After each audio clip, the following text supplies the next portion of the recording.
স্বাগতম সবাইকে। আজকে আমি আপনাদেরকে নিয়ে চলে এসেছি পাখির চোখে দেখানোর জন্য লালমনিরহাট জেলার মধ্যে অন্যতম একটি হাট, সেটা হলো আদিতমারি বুড়ির হাট বা বুড়ির বাজার বলি। যাই হোক, আজকে সেই বাজারের আমরা কাঁচা মালের যে বাজারটা আছে সেটা আপনাদেরকে পাখির চোখে দেখানোর চেষ্টা করব। চলুন আমরা বিস্তারিত শুনে নিই। আদিতমারি বুড়ির হাট। আদিতমারি বুড়ির বাজার হলো লালমনিরহাটের ভাদা ইউনিয়নের একটি ঐতিহ্যবাহী হাট বা বাজার, যা আমরা আদিতমারি উপজেলার ৩ নং ওয়ার্ডে অবস্থিত। এখানে প্রতি সপ্তাহে নির্দিষ্ট দিনে অর্থাৎ মঙ্গলবার ও শুক্রবার হাট বসে, যেখানে স্থানীয় কৃষক ও ব্যবসায়ীরা বিভিন্ন ধরনের ফসল, মাছ, শাকসবজি, দুধ, মাংস, শুকনো মাছ, ঘরোয়া পণ্য ও নিত্য প্রয়োজনীয় দ্রব্য ক্রয় বিক্রয় করা হয়।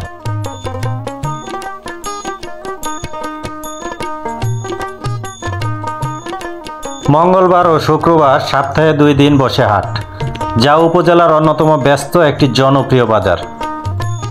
তাজা সবজি, বিভিন্ন ফসল, দুধ, দই, মাছ, মাংস, শুকনো মাছ, খুচরা দ্রব্য, ঘরোয়া খাবার ও হস্তশিল্প পাওয়া যায় এই বাজারে। বাজারের পাশেই রয়েছে আদিতমারি বুড়ির বাজার জামে মসজিদ, যা স্থানীয় মুসল্লিদের জন্য প্রার্থনার জায়গা। মঙ্গলবার বা শুক্রবার মানেই বুড়ির বাজারে হাটের দিন। চারদিকে মানুষের ভিড়, হাঁকডাক।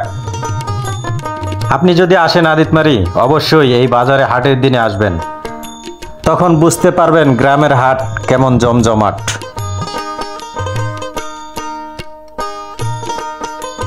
এখানে যারা দোকানদার কিংবা ব্যবসায়ী আছেন, তারা বছরের পর বছর এই বাজারে ব্যবসা করছেন। অনেকেই বাবার ব্যবসা ধরে রাখছেন কিংবা দাদার ব্যবসা। ভালো থাকবেন। ভিডিওটি কেমন হলো অবশ্যই কমেন্ট করে জানাবেন। মন আপনার ভালো রাখার দায়িত্ব আমার। অবশ্যই সবাই একটু কমেন্ট করে জানাবেন। আবার দেখা হবে নতুন কোনো এক বাজারে, নতুন কোনো এক ভিডিও নিয়ে।